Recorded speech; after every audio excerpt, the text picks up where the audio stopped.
सभी को नमस्कार, राम राम, जय हिंद। मैं गोविंद मेहरा स्वागत करता हूं सभी बच्चों का अपने channel GK by Govind sir पर। तो बच्चों, हम कल कर रहे थे हरियाणा की नदियां, और हरियाणा की नदियों में हमने पढ़ा यमुना नदी के बारे में हमने जिक्र किया। यमुना के जो उत्तराखंड के गढ़वाल क्षेत्र से निकलती है, बंदरपूंछ से निकलती है, ठीक है। तो आज हम करेंगे गग्गर नदी का जिक्र करेंगे। तो गग्गर नदी हम मैप के अकॉर्डिंग करेंगे। सबसे पहले तो हमारा काम क्या है, मैप बनाना। तो मैप बना लेते हैं हरियाणा की नदियाँ।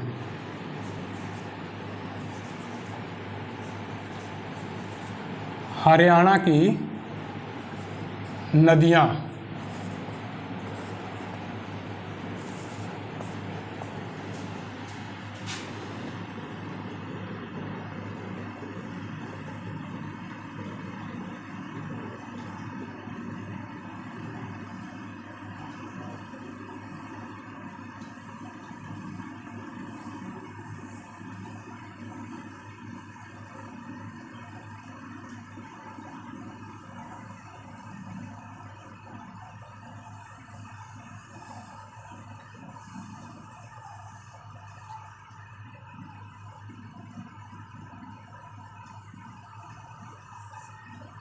बस इतना सा बना लो।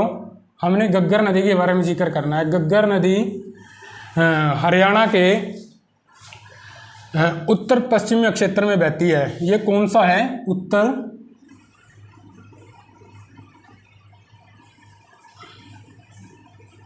उत्तर पश्चिमी क्षेत्र। कहाँ पे बहने का काम करती है? उत्तर पश्चिमी क्षेत्र में बहने का काम करती है गग्गर नदी। गग्गर नदी, और इसको हाकरा नदी के नाम से जाना जाता है। हाकरा नदी के नाम से इसको जाना जाता है। तो ये नदी हमारी यहाँ पे है, हमारा हिमाचल प्रदेश। तो हिमाचल प्रदेश के अंदर शिवालिक पहाड़ी हैं। कौन सी? शिवालिक।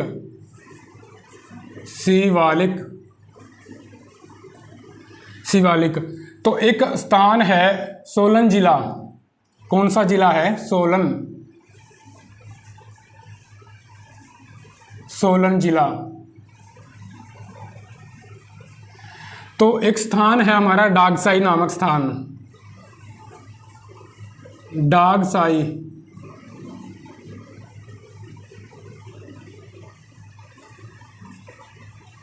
डागसाई एक स्थान पड़ता है। यहाँ से हमारी नदी निकलती है और कहाँ से हरियाणा में प्रवेश करती है? ये है हमारा पंचकुला।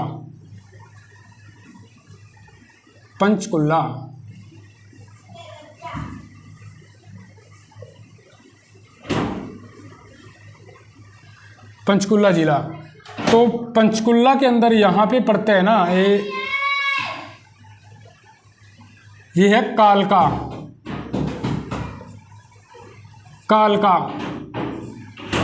कालका स्थान से ये पंचकुला में प्रवेश करती है। तो यहाँ पे हमारा जो जिला आता है, यहाँ पे अंबाला।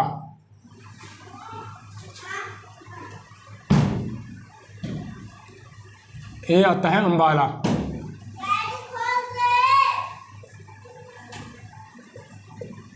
अंबाला। तो ये पंचकुला से होती हुई ये बहती है ना अंबाला की बिल्कुल सीमा पर बहती हुई ये फिर आउट हो जाती है, बाहर हो जाती है पंजाब के अंदर। तो अंबाला से नीचे पड़ता है कुरुक्षेत्र। तो यहाँ पे कुरुक्षेत्र।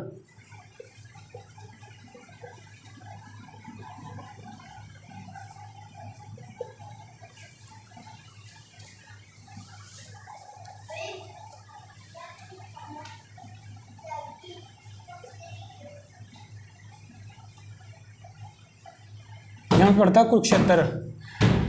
फिर ये कुरुक्षेत्र को छोड़ देती है, कुरुक्षेत्र में नहीं बहती, ये चली जाती है पंजाब में। फिर कुरुक्षेत्र के बाद फिर आ जाती है ये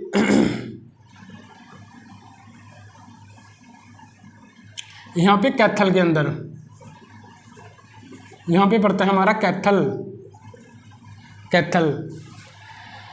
तो ये फिर हम एंटर कर जाती है कैथल के अंदर, और कैथल से फिर ये आ गया हमारा जींद, ये आ गया जींद। तो फिर ये पंजाब में चली जाती है। तो यहाँ पे आ गया हमारा फतेहाबाद,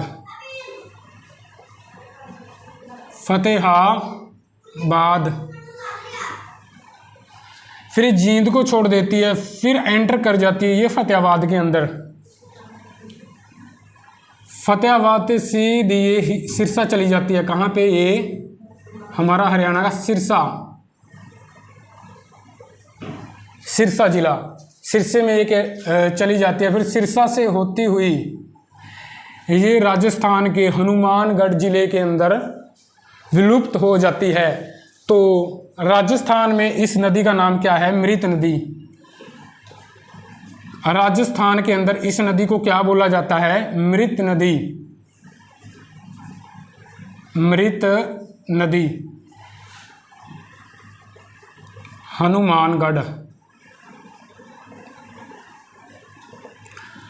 हनुमानगढ़ के अंदर क्या हो जाती है? ये विलुप्त हो जाती है। देखिए कौन कौन से कितने जिलों में बहती है? पंचकुला और अम्बाड़ा, कुरुक्षेत्र को छोड़ देती है, फिर बहती है कैथल के अंदर, फिर जींद को छोड़ देती है, फिर बहती है चौथे नंबर पे फतेहाबाद में, और पांचवा हो गया हमारा सिरसा जिला। ठीक है बच्चों, तो ये कितने जिलों में बहने का काम करती है? हरियाणा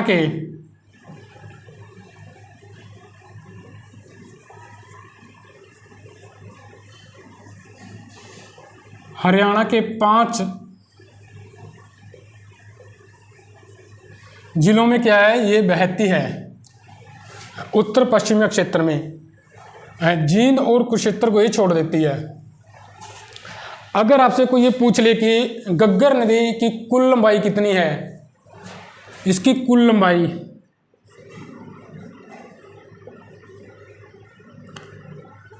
गग्गर नदी की 291 किलोमीटर। कितनी रहेगी? 291 किलोमीटर। और हरियाणा में लंबाई इसकी कोई पूछे तो आपसे, हरियाणा में लंबाई मात्र 241 किलोमीटर ये हरियाणा में बहने का काम करती है। कितने किलोमीटर बहने का काम करती है? ये 241 हरियाणा में बहने का ये काम करती है।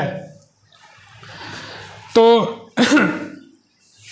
अगर आपसे क्वेश्चन पूछा जाए कि हरियाणा का शोक किस नदी को माना जाता है, तो हरियाणा का शोक गग्गर नदी को माना जाता है। तो ये नदी क्या है? हरियाणा का शोक। हरियाणा का शोक क्यों कहा जाता है? क्योंकि जो हमारे हरियाणा के ज़िले हैं ना, तो पंजाब से टच करते हैं। तो गग्गर नदी पंजाब और हरियाणा की उत्तर पश्चिमी सीमा पर बहती है। तो हमारे हरियाणा के कुछ गांव लगते हैं इस सीमा पे, उनमें ये बाढ़ लाने का काम करती है। तो इसलिए इसको हरियाणा का शोक माना जाता है। पाकिस्तान में इस नदी का नाम देखिए, पाकिस्तान के अंदर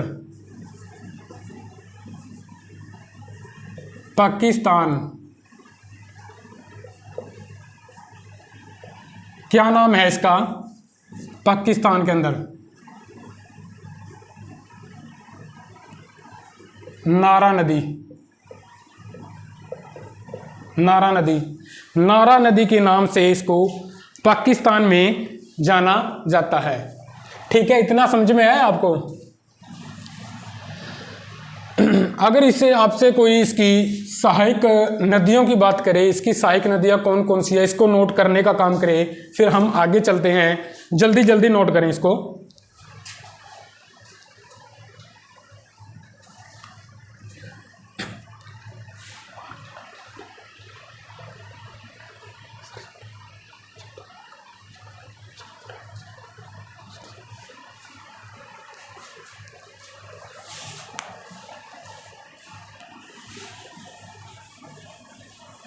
इसकी सहायक नदियां, लिखिए घग्गर की सहायक।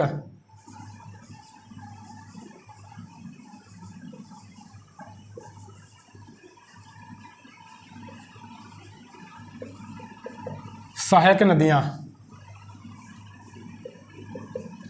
कौन सी हैं इसकी? सरस्वती नदी,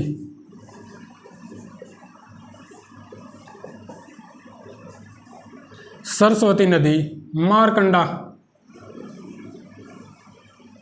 मारकंडा ये हरियाणा के काला अम्ब नामक स्थान से अम्बाड़ा में प्रवेश करती है, मारकंडा। फिर आता है टांगरी, टांगरी अभी देखा है आपने न्यूज़ पे कि जो ये टांगरी नदी है ये अम्बाड़ा में बहती है, ये अम्बाड़ा का शोक कहलाती है। बहुत सारे अम्बाड़ा के गांव 12 से 13 गांव बाढ़ग्रस्त कर दिए इस नदी ने, टांगरी नदी। हम और कौन सी है? कौशल्या, कौशल्या, कौशल्या, झाझरा,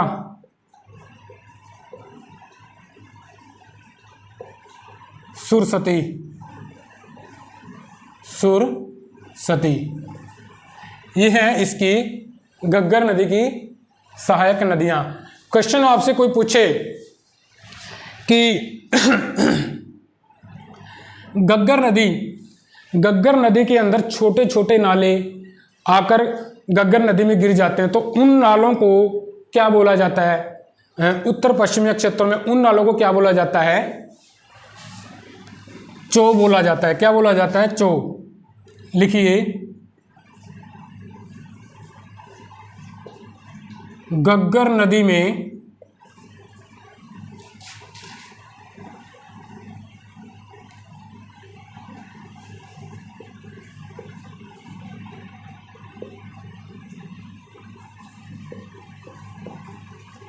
छोटे छोटे गिरने वाले नालों को, गिरने वाले नालों को क्या बोला जाता है? चो। ये क्वेश्चन बहुत बार पूछा गया कि घग्गर नदी में गिरने वाले छोटे छोटे नालों को क्या बोला जाता है? चो बोला जाता है। यानी कि घग्गर नदी के जो बाढ़ के मैदान हैं, घग्गर नदी के जो बाढ़ के मैदान हैं उनको क्या बोला जाता है? घग्गर नदी के बाढ़ के मैदान को क्या बोला जाता है?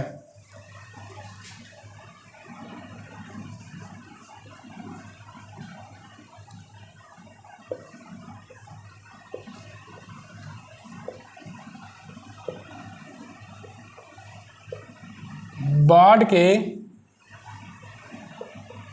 मैदान को क्या बोला जाता है?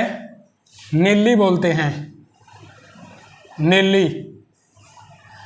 घग्गर नदी के बाढ़ के मैदान, जो घग्गर नदी है ना, इस टाइम पे देखो कितना कहर मचा रखा है। बहुत सारे गांव घग्गर नदी की बाढ़ से ग्रस्त हो गए हैं। तो जो घग्गर नदी के आसपास का क्षेत्र है, बाढ़ से ग्रस्त गांव है, उस मैदान को क्या बोला जाता है? उस मैदान को बोला जाता है नीली। उसी को क्या बोलते हैं? नीली बोलते हैं। ठीक है, आपको घग्गर नदी समझ में आई होगी। ठीक है, आज का सेशन यहीं समाप्त होता है। तो कल हम करेंगे मारकंडा नदी के बारे में। तो कल की क्लास में हम मारकंडा पढ़ेंगे, फिर हम सरस्वती पढ़ेंगे, उसके बाद टांगरी पढ़ने का काम करेंगे, फिर हमारी जो दक्षिण से हमारी नदियाँ बहती हैं, फिर हम उनको पढ़ने का काम करेंगे। ठीक है, तो आज का सेशन आपको पसंद आया है, समझ में आया है, तो इसको लाइक करें, कमेंट करें, अपने दोस्तों में शेयर करें। तो आज के लिए आपसे विदा लेते हैं। सभी बच्चों को नमस्कार, राम राम, जय हिंद।